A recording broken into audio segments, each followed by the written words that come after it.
السلام عليكم ورحمة الله وبركاته داوديال كسو دوادا برنامج كيني مدشا aqoon-yahanka oo ala waqtigan kale aad ka daawataan shaashada caalamiga ee Hon Cable TV barnaamijkan ayaan waxaan uga hadalnaa guud ahaan arrimaha Soomaaliya waxaana barnaamijka maanta marti iigu ah Maxamed Cabdiwahaab Axmed oo ah agaasimaha guud ee waxbarashada maamul goboleedka Soomaaliyeed ee Puntland mudan agaasimo ugu horeyn kusoo dhawo barnaamijka madasha aqoon-yahanka ee Hon Cable TV mudan agaasimo ugu horeyn waxa faahfaahin naga siisaa waxaad soo gaartay magaalada Nairobi ee dalkani Kenya safarkaaga waxa uu ku saabsanaa cidii aad la kulantay bal faahfaahin guud naga sii ما سنت ولا لين أدبن ذكر مدعيين برنامج كان كسر أرمى برشة قارن وحبرشة تي في وهم كيبلنا وقم مدعيين يا نص دون الله شقي أرمى وحبرشة سفر كهذا أنا وهالك أن كنت شو وقيب كي هي سفر رول حرير شقة وسعرت وحبرشة أو وضم دوره أفريقيا كيالان عن كمريني وكم إذا غيب عن يوغندا كتغني oo hadda aan kala hadlaynay arrimo badan waxbarasho la xiriira iyo sida baan wasaaradda waxbarashada nooca hawlahayd ardada Soomaaliyeed wax ka baratay Uganda gaar ahaan ku reer Puntland sidaan oo la kulmo lahayn qaybo ka badan oo arki lahayn iyo waxbarashada aysan ogaalayn meesha marayso iyo safar kale oo West Africa wadamo aan ku tagay Senegal oo kale aan u aadin arrimo waxbarasho la xiriira iyo dabcan halkaan oo qayb weyn oo degan tahay bulshadeeni iyo partners badan oo waxbarashada naga caawiyo marka shaqo badan isu weyn buu ahaayo wadamada dhowrka ah aan ku mareyn ma la kulanteen jaaliyada Puntland ee ku sugan dalkani Kenya si ay uga hadashaan si loo horumariyo waxbarashada Puntland waa mahadsantahay walaal wali shir rasmi ah lama aan qaadan jaaliyada laakiin dad badan waxbarasho u oleeya ama arrimaha bulshada ka shaqeeya ayaanu is aragnay de kulli marwalba iska warqabna waa is wargelina meesha waxbarashada ku marayso iyo wixii dhimanayo wixii markaa hirgalay sidaan la socono waxbarashadu waa aasaaska horumarka bulsho kasta markii la fiiriyo Puntland dhanka waxbarashada waxa ay ku tilaabsatay horumar aad u ballaaran waxa taa agaasimaha guud ee waxbarashada maamulka Soomaaliyeed ee Puntland ama dawladda Puntland waxa faahfaahin naga siisaa ama warbixin guud naga siisaa haykalka waxbarasho ee ka jira Puntland عرفت waa maasanta walaal horta waa run waxbarashadu waa aasaaska ugu horeeya nolosha bini'aadanka waliba de wadankeena oo kamid wadamada dhibaato badan ay gaadhay meelaha kaliya maanta laga badbaadi karo waa dadka wax baro oo waxbarasho fiican ku helaan anagu ka wasaarad ahaan anagoo kaashanayna dawladda Puntland iyo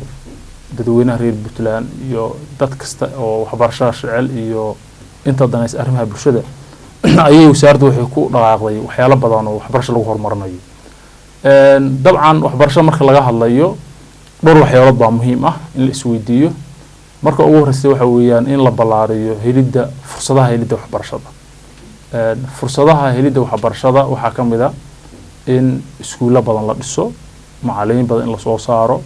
dadka in la abaabulo resource ama kheyraadka waxay haystaan in la wacyigeliyo muhiimadda waxbarashada in la tuso taas wasaaradda waxbarashada wax badan bay ka gaadhay oo Puntland marka laga hadlayo helidda fursada waxbarashada aad iyo aad bay dhowrkii sano u dambeysay u korodhay inkastoo aan la orkan baahiyo dhan baa la dabool oo wali baahiyo badan ay jiraan graafka waxbarashaduna waa kordhayay oo matalan tusaale ahaan hadda tirakoobka u dambeeyay oo sanadkan sameynay waxaan soo saarnaa dhawaan bisha soo socota October ayaan soo saarnaa buuggii tirakoobka waxbarashada Puntland 600 dugsi hoose dhexe ilaa 57 secondary 8 jaamacadood 24 xarun oo lagu barto farsamada gacanta 270 iyo 2 xarumood oo lagu barto waxbarashada dadka waaweyn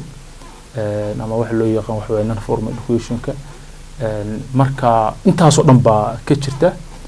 iskuulo badan baa la dhisay dhanka marka wax badan baa laga qabtay waxa labada muhiimka ah marka waxbarashada laga hadlayo waxa weeyaan waa tayada waxbarashada in la hagaajiyo waxbarashadu aad bay u korodhay baaxadeeda meel walba gaadhay ma jirto maanta Puntland tuulo 5 qof ay ku nooshahay 5 qoys meel ay ku nooshaan waxbarasho aysan ka shaqeynin arrintaas waan xaqiijinay inaysan jirin 5 qoys meel ku nooshaan isku ku oolin waxaan u sameynay xataa dadka reer guraaga ah waxbarashada reer guraaga ah ayaan hirgelinay waxaanu ka hirgelinay meelaha qaybtood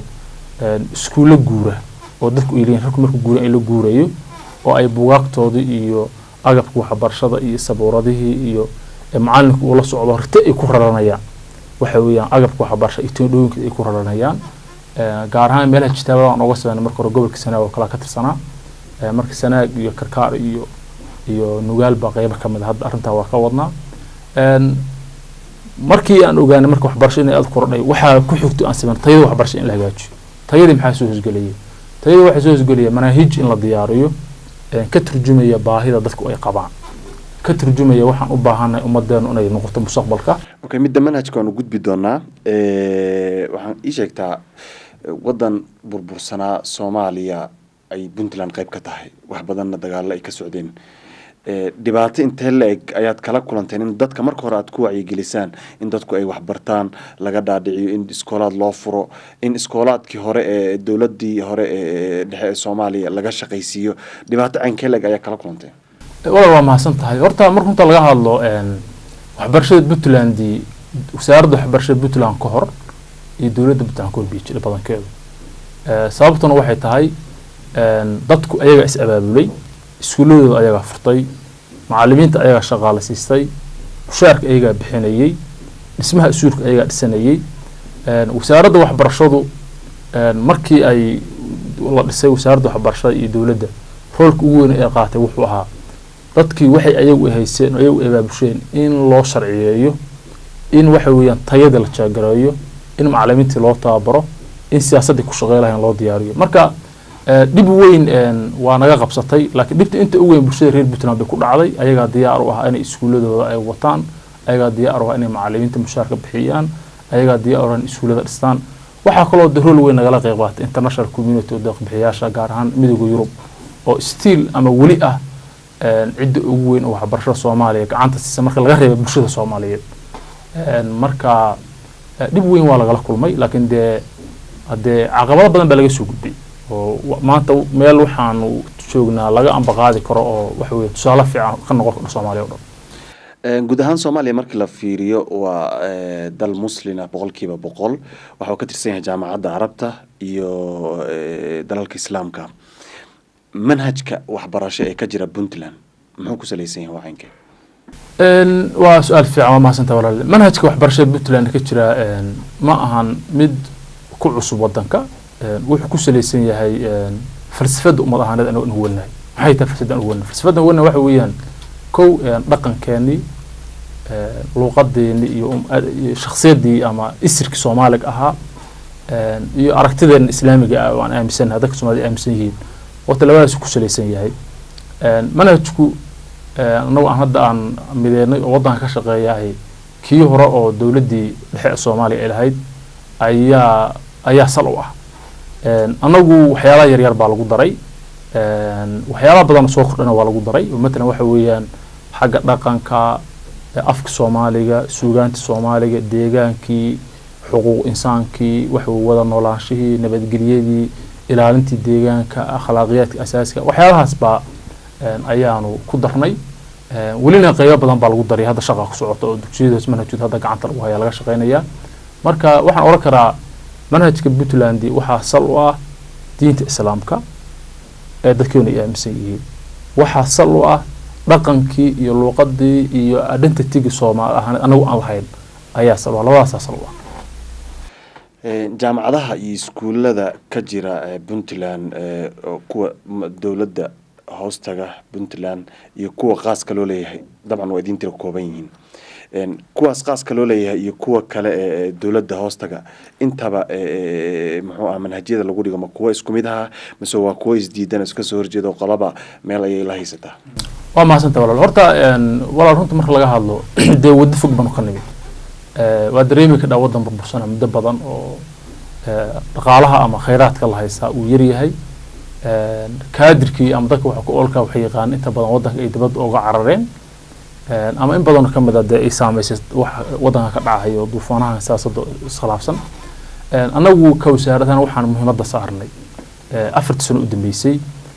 waxbarashada dugsiyada hoose dhexe sare waxbarashada asaasiga in gacanta lagu dhigo la nidaamiyo la tayeeyo waxbarashada tacliinta sare runta marka laga hadlo hadda wixii ka horreeyay wasaaradda waxbarashadu waxay ku mashquulsanay dugsiyada sare iyo dugsiyada hoose dhexe haddana waxaan rabnaa inaan ka shaqeyno tacliinta sare male jaamacaduhu manhaj u gaara ma ileh muqarrar u gaar u diyaarsan ma ileh waxa weeyaan commissionka tacliinta sare ma jiro marka waxa weeyaan weli wax weyn oo wasaaradda waxbarashada dhanka tacliinta sare ay ka qabatay ma jirin aan ka ahayn in la xoojiyo dugsiyada hoose dhexe dugsiyada sare oo xariir la leh jaamacadihii laakiin sanadkan baan usoo joogsanay waxbarashada sare aan ka shaqeyno hadda waxaanu dhammaystirnay siyaasadda tacliinta sare ee Puntland waxaan hadda gacanta ku haynaa aan ka shaqeynaa dhawaan aan soo bandhigi doonaa commissionka tacliinta sare sidii loo sameey lahaa markaasaa waxaa imaanaysa jaamacadihii in la qiimeeyo qaabkii waxa weeyaan ay noqonayaan iyo accreditation systemka in loo sameeyo qaabkii ula jaan qaadi lahayn jaamacadaha kula adduunka ka jira in loo sameeyo xiriir jaamacadaha in loo sameeyo jaamacadaha in lagu xiro jaamacadaha wadamada dariska ah iyo qaybaha kale Soomaaliya jaamacadaha ka jira kaas already ugu jira wax badan marka qabanay marka taas waanu haddan usoo joogsanay waxaan dhihi karaa tilaabada ugu horeysan hadda ka qaadno maalmihii u dambeeyay muddooyin ku dambeeyay waxaa jira khilaaf ba'an oo soo kala dhexgalay dowladda federaalka ee Soomaaliya iyo dowladda Puntland ka qaybtiina waxbarashada ee Puntland wax saameyn ma ku yeelatay waa mahadsantahay walaal horta waxa weeyaan dee waa iska jirtaa arrimo siyaasadeed oo badan annagu waxaan nahay waxbarashada ku shaqeynaa waxbarasho inta badan lama siyaasadeyn karo waa wax siyaasadda inta badan ka baxsan waxa weeyaan laakiin dee waa ku saameynaysa siyaasad badan cilaaqaad waxbarasho idinka dhaxeeyay idinkii laakiin anaga ka wasaarad ahaan wasaaradda waxbarashadu xiriirka ay la lahayd wasaaradda waxbarashada ee federaalka ay waa joojisay wada shaqeyntii sababtan u joojinay maxay tahay waxaan u joojinay waxa weeyaan anagu mabdiyan waxaan aaminsannahay haddana wasaaradda waxbarashada Puntland ee dadka reer Puntland waxaan aaminsannahay Puntland inay tahay qayb ka mid ah Soomaaliya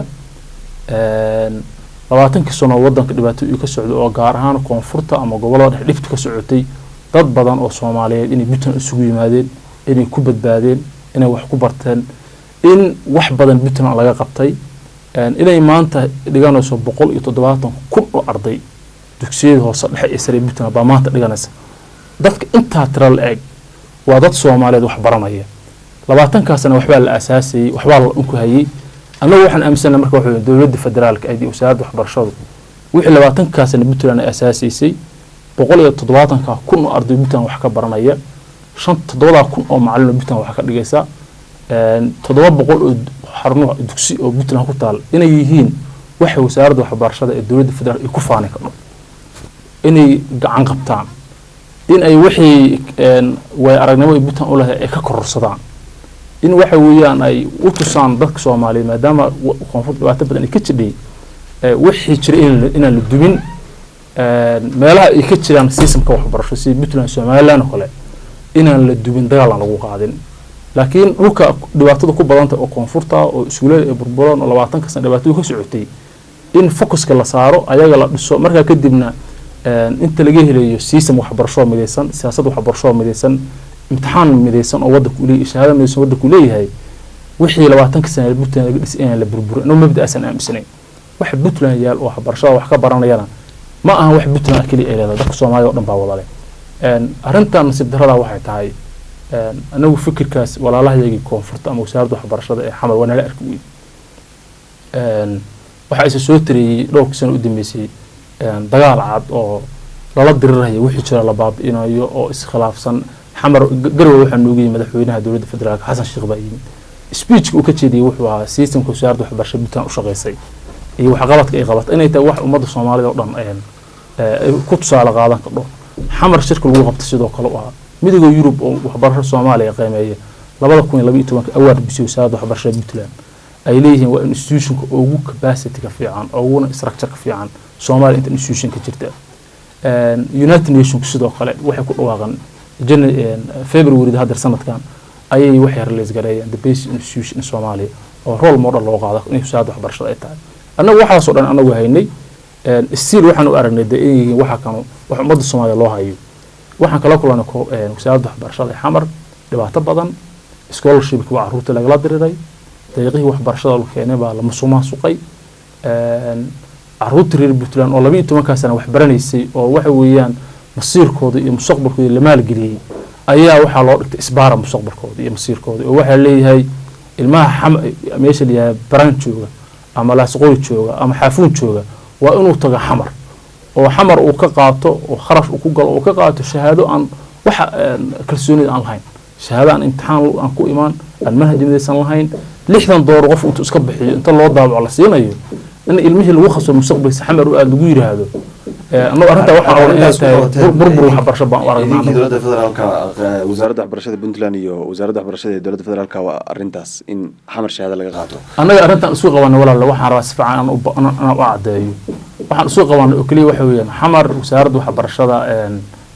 waa ka xuna dhibaatada ku dhacday koonfurta iyo caasimadda wadanka xamar wasaaradda waxbarashada ka jirtay hal iskuul oo imaamusha ma jirto hal manhaj oo diyaarsan ma jirto hal imtixaan oo qaada ma jirto hal waxa weey siyaasad waxbarasho ay leedahay ma jirto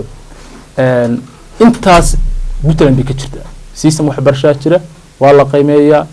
waxa weeyaan waa la controlaa manhaj midaysan bay caruurtu wax ku bartaan imtixaan midaysan bay galaan oo centralized ilmaha scholarship-ka aadaya ama asoo lacag inta iska bixiya waxbarashada dibad u doonanaya wuxuu ka soo dhaxbaxay 10,000 arday imtixaan u la galay imtixaan centralized waxay xamar wasaaradda waxbarashada xamar waxay dhamaayay wasaaradda waxbarashada xamar ka jirtay waxay ku khasbaysaa wax allaale wixii 12 sano la soo qabanayay oo la maalgeliyay waxba kama jiraan weey xamar imaada shahaado aan jirin oo feega oo forgery ah oo qofku $60 intuu iska bixiyo u qaadanayo annaga tijaabinay dad dadooda ka weynta 60 sano baan hadda hayna oo inta u dirnay u soo sameeyay shahaadooyin oo ka baxay dugsiga sare 70 oo inta ay waxa weeyaan jasib waxa iska bixinaysa $60 waa lagu sameeynaya marka waa arin waxaan soo qabanay arintaas annaguna waxaan taaganahay war inta wadanku ka yeelanayo system waxbarasho midaysan iyo manhaj midaysan siyaasad waxbarasho midaysan wixii la dhisay waa inay jiraan wadankuna wadan federaal weeye ma ahan ma shaqeynayso ilmaha bawaaso jooga ama baran jooga in lagu khasbo waxa weeyaan waxa uu aada xamar shahaado dowladda federaalka waa dowladda la aqoonsan yahay ee Soomaaliya oo hadda beesha caalamkii cid walba ay u ogoshaa inay Soomaaliya wax u marsiiso ka wasaaradda waxbarasho ahaan ilmihii aad saas ugu soo dadaasheen ee wax soo barteen inay scholarship-ki ka haraan soo lagama fiicin inaad dowladda inta si hoos ula hadashaan wixii qaldan aad saxdaan hadda maalin waxa jirta deeqo waxbarasho oo dowladda ay siisay u qoondaysay Puntland haba yaraadaan oo Puntland ay salugtay in deeqahaas waxbarasho aad ka faa'iideysaan ilmihii intaas ku soo dadaasheen wax soo barteen soo ma fiicno khilaafaadkii dinkii dowladda ka dhaxay dhamaysan walaal waa maasanta waa fiican tahay horta deeqo waxbarasho oo Puntland ay leedahay oo annaga naga baaqada oo anagu ma jirto aan ka ahayn wixii magac federaal ku yimaado wixii magac federaal Soomaaliya lagu soo helo ayaga qaata anagu scholarship waan u dirnaa ardada waxaan ku sheegayaa 3 sano u dambeysay 600 arday baan wax u dirnay deeq waxbarasho waxaan u dirnay Turkiga waxaan u dirnay Russia waxaan u dirnay Yemen waxaan u dirnay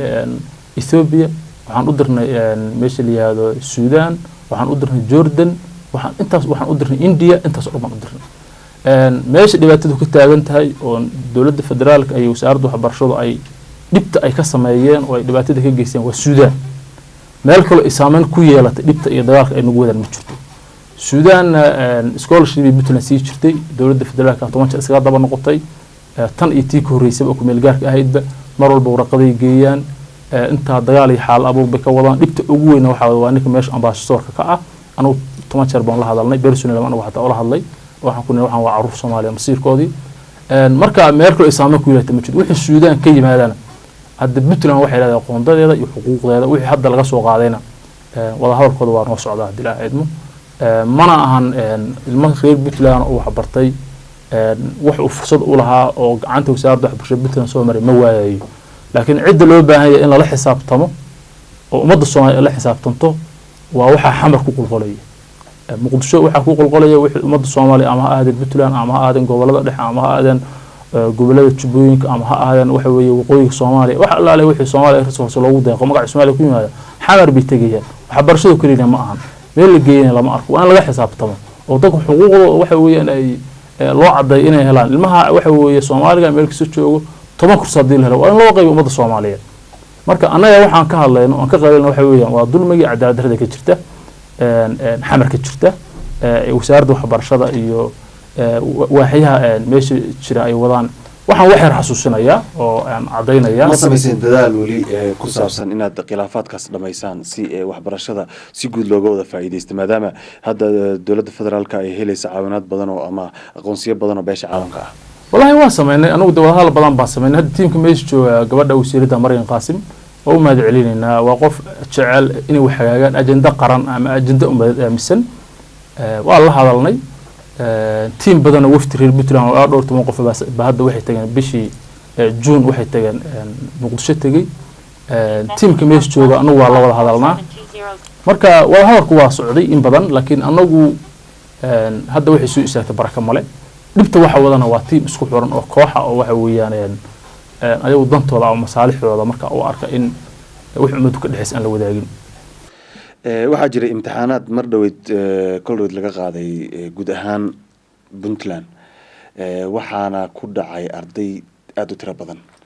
maxaa sabab u hayal dhigi kara ardaydaas inay ku dhacaan imtixaanaadka walaal waa mahadsan tahay waa run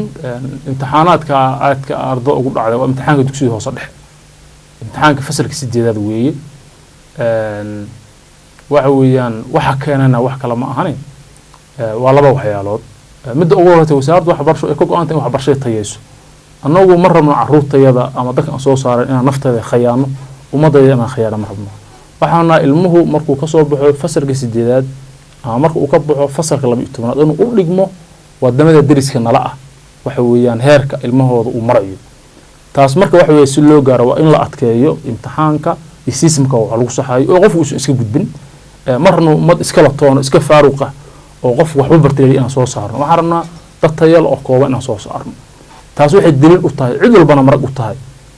in tayada waxbarashada loo soo joonstay ciddii Puntland iskuuladeeda ka soo baxdaan ay tahay cid system sax oo qiimeyn sax soo madhay inay tahay arrinta labaad waxay tahay de weli caqabado badan baa waxbarashada naga haysta markay dhamaata tayada matalan caqabadahaas waxa ka mid ah tababarkii macallimiinta aad u yar macallimiinta aad oo tababarna sanadkii hore hadda 7,000 oo macallin baa Puntland ka shaqeysa marka la isku daro heerarka kala duwan